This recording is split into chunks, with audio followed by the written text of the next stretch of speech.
अलविंदर और सौरभ ने ग्रोफर की शुरुआत करी थी, जिसे 2015 में अश्नीर ने भी ज्वाइन करा था। 2017 में उन्होंने अपने करियर से ब्रेक लिया था, इसीलिए उन्होंने ग्रोफर्स को छोड़ दिया था। लेकिन फिर वही ग्रोफर्स को 2022 में जोमेटो के फाउंडर दीपेंद्र गोयल ने खरीदकर ब्लिंकिट बना दिया था और उससे के बाद वो ई कॉमर्स प्लेटफॉर्म में सबको डोमिनेट कर रहा है। इनफैक्ट उसी की पेरेंट कंपनी जोमेटो को भी वो कुछ महीनों में पीछे छोड़ देगा। Some cities is actually bigger than Zomato right now. It's growing 3 to 4 times faster. So I think it's a matter of some number of months before Blinkit becomes bigger than Zomato. तो आखिर दीपेंद्र गोयल ने ऐसा क्या करा जो सौरभ, अलविंदर और अश्नीर ये तीनों मिलकर नहीं कर पाए? तो इसे ही डिकोड करते हैं। Zomato seems low. I'm so used to Blinkit and 10. 10 में भी लोगों को चाहिए। फाइनल ओपिनियन शायद नहीं चाहिए, लेकिन कुछ को चाहिए शायद। अगर शायद नहीं भी चाहिए, it be a good promise to make in order to penetrate the market.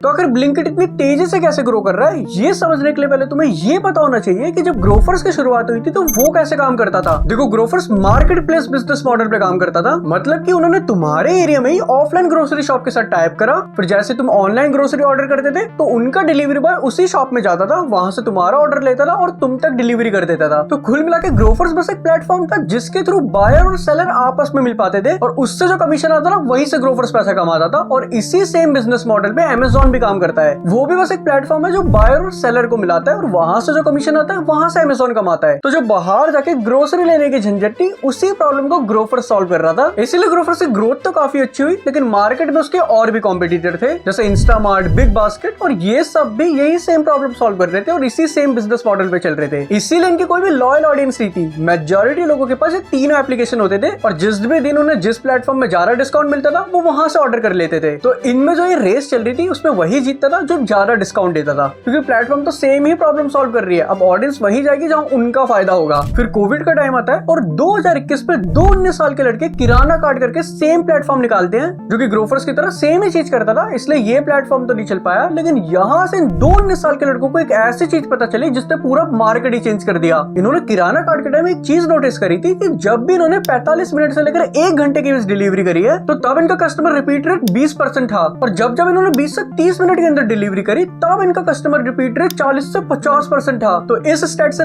एक चीज तो पता चल गई थी कि लोगों के अंदर पेशेंस नहीं है, लोगों को चाहिए सम्मान जल्दी। इससे वाले जितने प्लेटफॉर्म थे वो सारे सेम ही चीज कर रहे थे और वो खेलते थे डिस्काउंट के बेसिस पे, जहां ज्यादा डिस्काउंट वहां पे ऑडियंस, और ऑडियंस उन्हीं में से चूज करती थी क्योंकि उनके पास और कोई ऑप्शन भी नहीं था। लेकिन फिर इन 19 साल के लड़कों ने ज़ेप्टो को लॉन्च करा, जब बाकी platform market place business model पे काम कर रहे थे, वहीं इनका platform dark store business model पे काम कर रहा था। मतलब कि इन्होंने तुम्हारे घर के 3 किलोमीटर रेडियस के अंदर अपना खुद का डार्क स्टोर खोला, एक वेयर हाउस समझ लो। फिर इन्होंने हर एरिया में रिसर्च करी कि हर एरिया में लोग क्या चारा खरीदना प्रेफर करते हैं, कितनी क्वांटिटी में सामान मंगाते हैं, इनका ऑर्डर वैल्यू कितना जाता है, और उसी के बेसिस में इन्होंने अपनी इन्वेंटरी भरी। तो फिर जैसे तुम ज़ेप्टो से ऑनलाइन ग्रोसरी ऑर्डर करते थे तो वो मैसेज जाता था इनके सेंट्रल हब के पास, फिर वहां से मैसेज जाता था डार्क स्टोर के पास, फिर वहां से इनके एम्प्लॉइज के टैब में वो सामान आ जाता था जो तुमने ऑर्डर करा है। उसकी पूरी डिटेल आ जाती थी कि ये सामान कौन से शेल्फ पे रखा हुआ है। वो जल्दी से वहां जाते थे, सामान को पैक करते थे और डिलीवरी बॉय को देते थे, और ये पूरा काम सिर्फ 1 मिनट के अंदर होता था। बाकी के 6 से 10 मिनट लगते थे डिलीवरी में। और डिलीवरी बॉय के साथ कुछ हो ना जाए इसलिए उन्होंने ऐसा भी नहीं रखा था कि अगर वो जल्दी डिलीवरी कर दे तो उसे इंसेंटिव मिलेगा,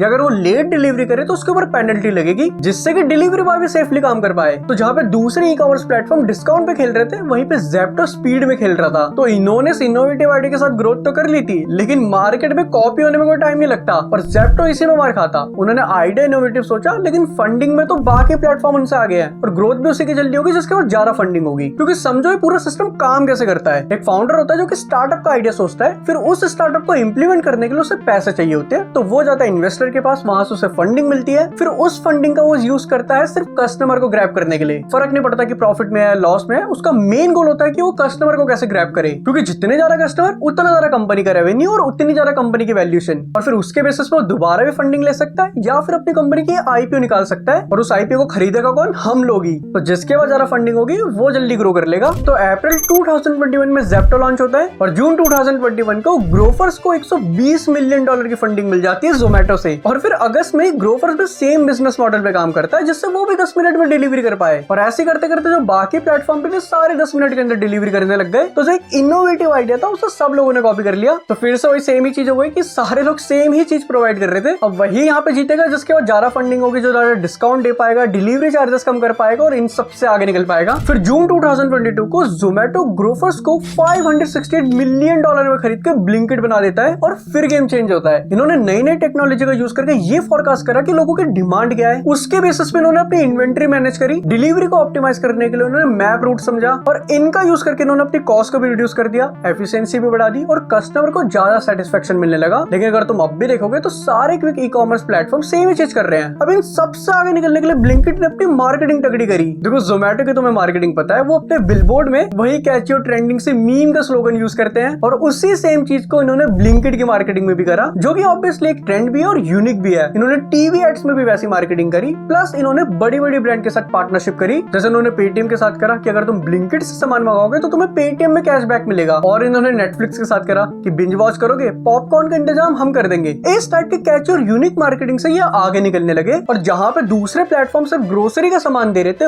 वहीं इन्होंने वो कर दिया जो कोई कर ही नहीं पा रहा था। देखो कोविड के बाद PS5 की डिमांड तो काफी ज्यादा है, लेकिन उसकी सप्लाई काफी कम है, इसलिए उसे खरीदने में काफी दिक्कत आती है। वैसे अमीरों वाली प्रॉब्लम है, लेकिन फिर भी बता देता हूँ। तो उसी प्रॉब्लम को सॉल्व करने के लिए ब्लिंकिट ने सोनी के साथ पार्टनरशिप करी और अब तुम 12 मिनट के अंदर PS5 को मंगा सकते हो घर बैठे बैठे। अब भले तुम्हें खरीदना ना हो, लेकिन सुनने में यूनिक लगता है तो तुम्हारा अटेंशन तो ग्रैब करेगी। और प्लस अब दीपेंद्र की भी खुद की एक वैल्यू बन चुकी है, वो भी फेमस है। सबको पता है ब्लिंकिट और जोमेटो को वही ओन करते हैं, तो तुम्हारा इन प्लेटफॉर्म में ट्रस्ट ज्यादा रहेगा दूसरे प्लेटफॉर्म के कंपैरिजन में, क्योंकि अब तुम सीधा दीपेंद्र से कनेक्टेड हो, जस्ट लाइक इन्फ्लुएंसर्स के केस में होता है। इसीलिए अगर तुम ये चार्ट भी देखोगे तो उसमें ज़ेप्टो के पास अभी 80 डार्क स्टोर है, वहीं ब्लिंकिट के पास 400 से ज्यादा डार्क स्टोर हो चुके हैं। जहां पे ज़ेप्टो 99 रुपीज के ऑर्डर में 35 रुपए की डिलीवरी चार्ज काटता है, वहीं पे ब्लिंकिट 9 से 30 रुपए काटता है। अगेन वही चीज आ जाती है कि उनके पास उड़ाने के लिए पैसे ज्यादा है और वहीं वो ऑडियंस को कस्टमर बना लेते हैं। इसलिए आज के टाइम जो ब्लिंकिट का ग्रॉस ऑर्डर वैल्यू है वो 103% से बढ़ा है। जितना ज्यादा ग्रॉस ऑर्डर वैल्यू होगी उतना ही ज्यादा फ्यूचर में रेवेन्यू बढ़ेगा, और यही रीजन है कि ब्लिंकिट अब कुछ टाइम में जोमेटो को भी पीछे छोड़ देगा। अब लेट्स से कि एक साल के अंदर ब्लिंकिट कहां पहुंचता है, लेकिन उससे पहले तुम कमेंट सेक्शन में पहुंच जाओ मुझे ये बताने के लिए कि अगली वीडियो किस पे बनाऊं, और वहां तक जा ही रहे तो यार सब्सक्राइब भी कर देना।